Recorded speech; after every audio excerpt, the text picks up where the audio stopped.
In this video, I'm going to share with you why I'm already thinking about early retirement and the 7 things I plan to do to try and achieve this goal. Welcome back to the Money Pharmacist, the channel where I share my journey as a pharmacist while also building skills to develop wealth over time.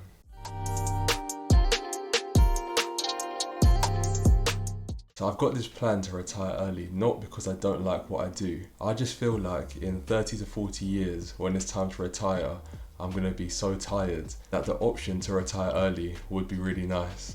Not to say that I have to take it, but just to know that if I want to stop because I'm tired of working, that'll be possible. It's like the average retirement age in the UK is 65 at the moment. I'm just realising how long that is into the future. Like, I'm 22 years old at the moment, so that's like me working 2 more of my lives that I've lived so far to reach retirement. It feels like I've been on this planet for a long time already, but when you put it into that perspective, your life's only just started. But that's why I'm thinking that, would I really want to work for another 40 years? Like, ideally, no. If I needed to, I would. That's why I'm thinking about some steps that I could potentially put in place to try and cut down the age at which I can potentially retire.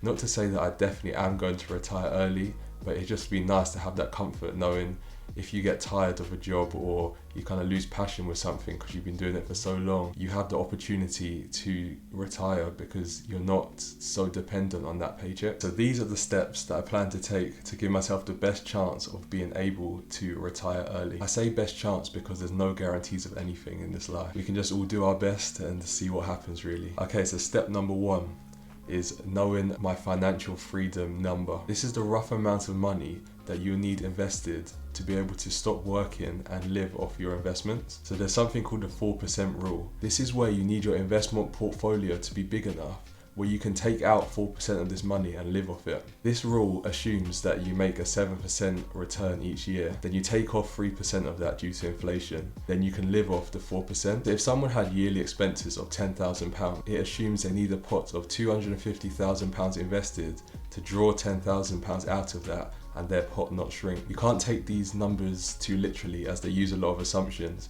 However, it's just good to know the amount of money that you expect to need in retirement, just as a number to work towards and give you a little goal to reach, just to keep you driven to reach this target. At the moment, I have no idea what I need my financial freedom number to be, because at the moment, I have no idea what my expenses could be in the future, because at the moment, I'm living as cheaply as I could ever live, living back at home. As I start to think about moving out the house and I have a better idea of what my expenses will be when I'm more independent, I plan to calculate this financial freedom number just to give me a rough idea of where I need to get my investment portfolio to give me a chance of retiring early. So the second thing I'm going to do is become effective at tracking my spending. So the best way to achieve money goals is to become intentional with every penny spent.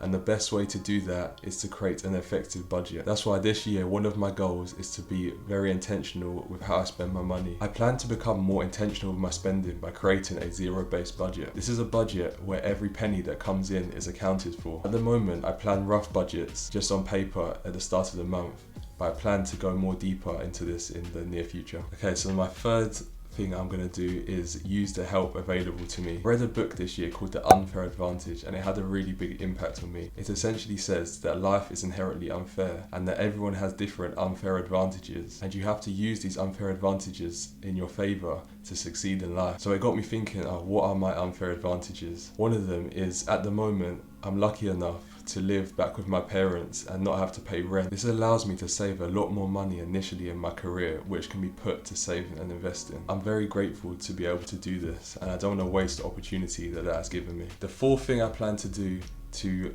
enable me to retire early is to consistently pay into my pension. I've talked about the pension before in my budgeting for beginners video, so go and give that a watch if you want to hear more about the pension. So sacrificing some of my income now will give me another income to use on later life. It also allows me to take advantage of the employer match into the pension, and it allows the money to compound and compound interest to work in my favour. My fifth strategy to retire early is to live below my means. The only way to have money for savings and investments is to spend less than you earn. To make a few sacrifices in the near future, but I believe it will pay off in the long run. As I get more experienced and start to earn more money working as a pharmacist, I plan to keep my expenses low and put the extra money towards saving and investments for the future. So the sixth thing I plan to do is pay myself first. So I've started to do this since I've started to get paychecks.